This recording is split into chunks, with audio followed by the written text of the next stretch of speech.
A very good morning to all. Today we are going to study about limitation drawbacks of Dalton atomic theory.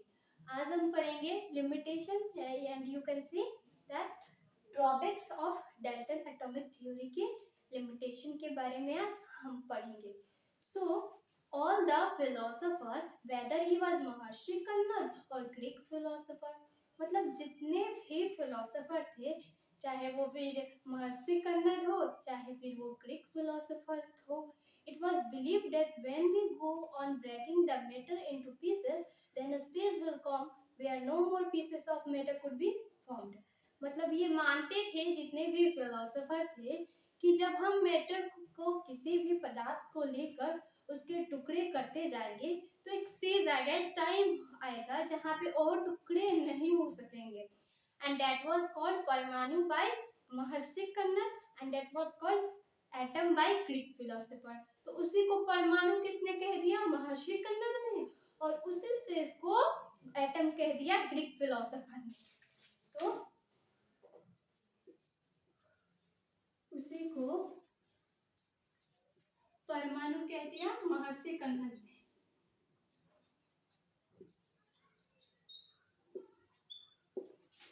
महर्षि कन्नद ने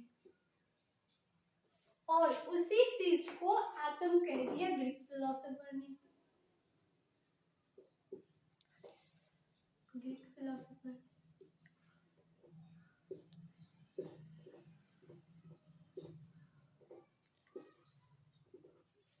so further a lot of discovery were related to the atom. तो बहुत ही discovery हुई, बहुत खोज हुई related to atom. Then it was found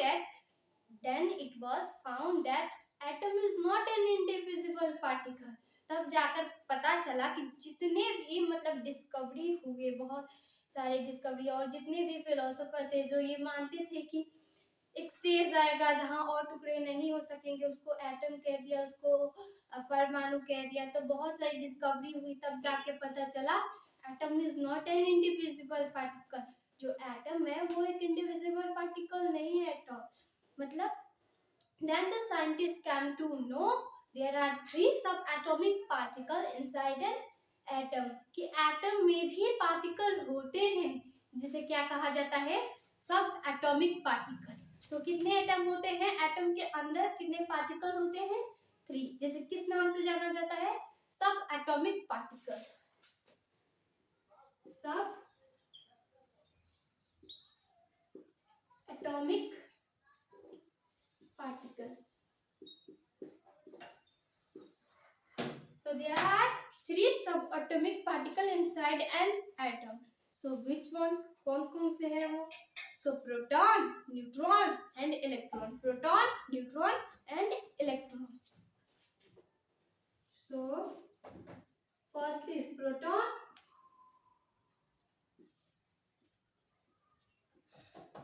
Second is neutron.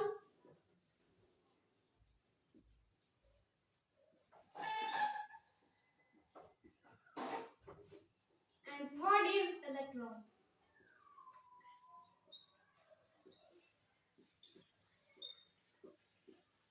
And along with this a nucleus is also present. साथ ही साथ इसके साथ एक न्यूक्लियस भी प्रेजेंट होता है in the center of the atom. Atom के सेंटर में. So one postulate of Dalton atomic theory went wrong. तो जो जॉन डेल्टन थे, अकॉर्डिंग टू जॉन डेल्टन, उनका मानना क्या था कि atom is an indivisible particle. Atom एक इंडिविजिबल पार्टिकल है. तो इतने सारी डिस्कवरीज हुई तो ये पोस्टुलेट तो गलत हो गया क्योंकि एटम में भी क्या होते हैं? 3 सबएटॉमिक पार्टिकल होते हैं. सो कैन वी से एटम एन इंडिविजिबल पार्टिकल? तो क्या हम एटम को इंडिविजिबल पार्टिकल कह सकते हैं? Can't say. Why? Because even smaller particles are present inside an atom. नहीं कह सकते हैं क्योंकि एटम के अंदर तो उससे भी छोटे पार्टिकल मौजूद है. कौन कौन से हैं वो? तो प्रोटॉन, न्यूट्रॉन एंड इलेक्ट्रॉन. तो नहीं कह सकते. कौन postulate of Dalton atomic theory went wrong. So let us discuss a little about these 3 subatomic particles. तो चलिए थोड़ी हम चर्चा करते हैं पार्टिकल्स के बारे में। सो suppose this is an atom. Suppose this is an atom and a nucleus. There are nucleus present inside in the center of the atom. So ये क्या है? Suppose कीजिए एक atom है और ये क्या है? इसके सेंटर में, एटम के सेंटर में क्या प्रेजेंट है? न्यूक्लियस। तो ये क्या है?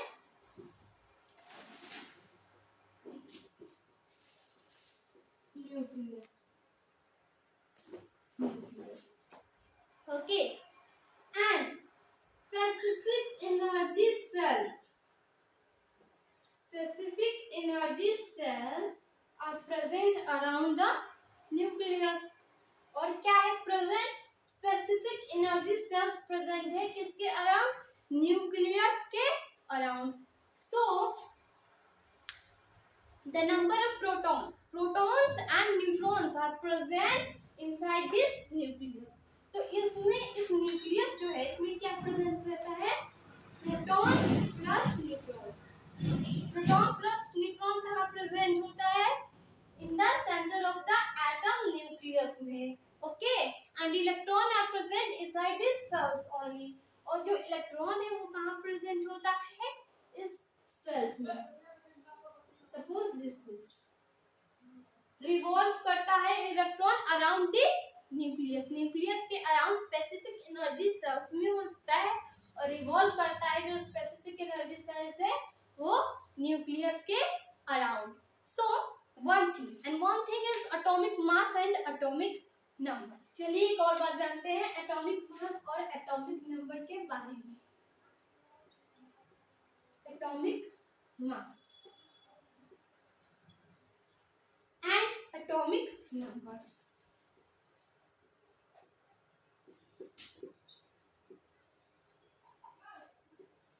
So the number of protons and the number of neutrons inside an atom will be the atomic mass. जो भी मतलब कि नंबर ऑफ प्रोटॉन्स है और जो नंबर ऑफ न्यूट्रॉन्स है वो मिलकर क्या बनाते हैं? जो एटम में रहते हैं वो मिलकर एटॉमिक मास बनाते हैं। एटॉमिक मास को कौन बनाता है? Number of proton plus number of neutrons. Number of protons and number of neutrons मिलकर क्या बनाते हैं? Atomic mass. And the atomic number will come from number of protons. And atomic number कहां से आता है? Number of protons. Only number of proton से आता है। Okay. So there are 3 isotope of carbon. 3 isotope होते हैं कार्बन के। Which one? C12, C13 and C14 होते हैं। C12, C13, C14. So the mass of this carbon is 12 and the mass of this carbon is 13. The mass of this carbon is 13 and the mass of this carbon is 14. इस carbon का atomic mass कितना है? 12 है। इस carbon का atomic mass कितना है? 13 है। एंड इस कार्बन का मास कितना है? Atomic mass 14. So according to John Dalton, atoms of element are identical in mass and chemical properties. तो जॉन डल्टन के अनुसार एक उनका पोस्टुलेट था, थर्ड पोस्टुलेट था कि जो मासेस होते हैं सेम एलिमेंट के वो क्या होते हैं? आइडेंटिकल होते हैं, यानी कि सेम होते हैं। और मतलब कि वो मासेस में भी सेम होते हैं प्लस वो केमिकल प्रॉपर्टीज में भी सेम होते हैं। सो देखिए C12, C13 and C14. So the mass of this carbon is 12, the mass of this carbon is 13 and the mass of this carbon is 14. तो एटॉमिक नंबर क्या है कार्बन का? 6 है। मींस एटॉमिक नंबर क्या कहां से आता है? Number of protons. Number of protons so 6। इस वाले कार्बन का भी एटॉमिक नंबर 6, इस वाले कार्बन का भी एंड इस वाले कार्बन का भी। सो हमें पता चल गया है नंबर ऑफ प्रोटॉन्स। अब हमें निकालना है नंबर ऑफ न्यूट्रॉन्स। तो जो एटॉमिक मास है ये तो हमारा 12 एटॉमिक मास है। एटॉमिक मास है तो एटॉमिक मास कहां से आता है? Number of protons and the number of neutrons. तो हमको पता चल गया है नंबर ऑफ प्रोटॉन्स प्लस हम इसमें कितना ऐड करेंगे कि 12 हो जाएगा, 6 ऐड करेंगे तो ये क्या हो गया, न्यूट्रॉन हो गया। ओके, ये न्यूट्रॉन हो गया। Means the number of neutrons and the number of protons are atomic mass. Okay, तो पता चल गया। इसमें कितना ऐड करेंगे, 7। 6 plus 7 is equals to 13. 6 plus 8 is equals to 14. So this postulate also went wrong. तो ये पोस्टुलेट भी डाल्टन का गलत हो गया, जॉन डाल्टन का ये पोस्टुलेट भी गलत हो गया। तो जैसे कि मैंने बताया था कि एटम को रिप्रेजेंट कैसे करें। For example hydrogen. अब ये जो हाइड्रोजन है इसका सिंबल है H। तो एटॉमिक मास कहाँ लिखेंगे, एटॉमिक नंबर कहाँ लिखेंगे? सो सबस्क्रिप्ट में लिखेंगे हम atomic number,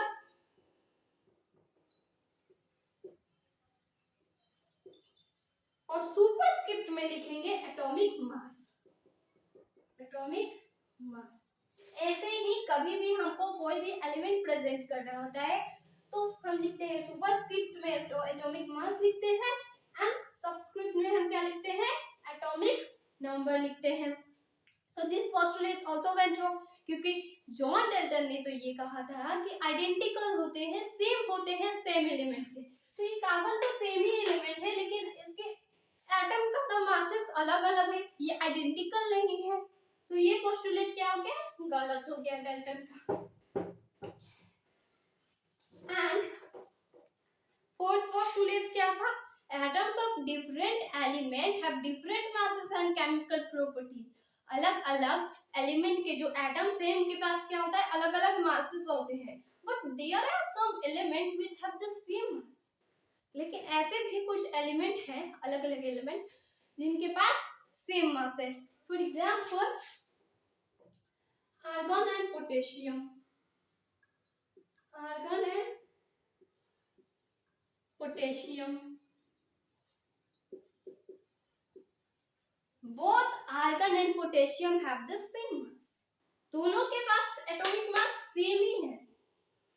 The atomic mass of argon is 39.948 unified mass, and the atomic mass of potassium is also 39.948 unified mass. तो दोनों का तो सेम ही हो गया। So this postulate went also wrong. तो ये postulate भी गलत हो गया जॉन डाल्टन का। So according to John Dalton, substances made of same kind of atom have same properties. अब जॉन डाल्टन के अनुसार जो substances क्या होते हैं, same kind of atom से बने होते हैं, उनके पास same property होती है, यानी same property होते हैं, गुण होते हैं। So ये postulate कैसे गलत हुआ? For example, diamond and graphite. Diamond and graphite.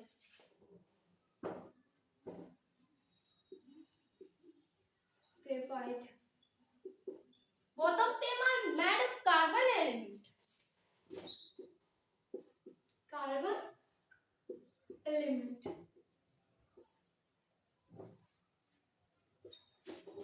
Diamond and graphite दोनों ही बने हुए हैं कार्बन एलिमेंट के, लेकिन there are very difference between the diamond and graphite, बहुत अंतर है इनमें।